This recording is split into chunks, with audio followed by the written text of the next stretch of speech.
أعوذ بالله من الشيطان الرجيم. بسم الله الرحمن الرحيم.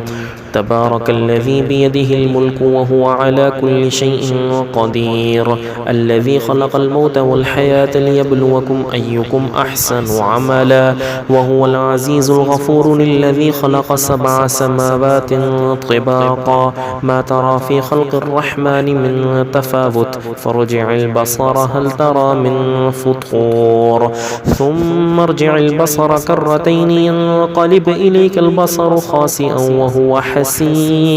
ولقد زينا السماء الدنيا بمصابيح وجعلناها رجوما للشياطين وأعتدنا لهم عذاب السعير. وللذين كفروا بربهم عذاب جهنم وبئس المصير.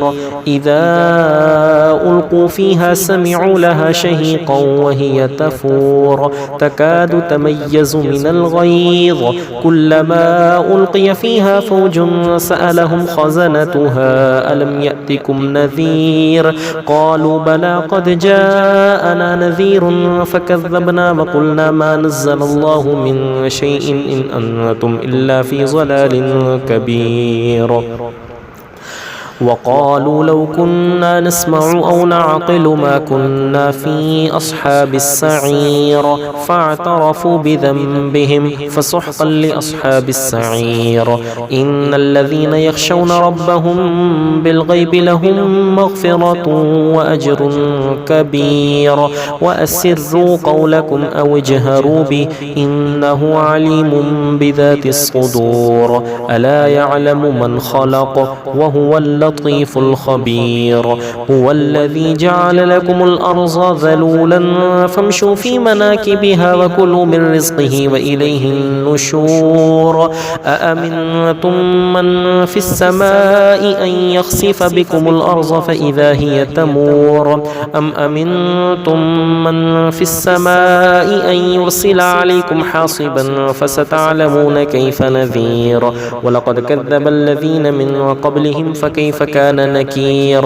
أولم يروا إلى الطير فوقهم صافات ويقبضن ما يمسكهن إلا الرحمن إنه بكل شيء بصير.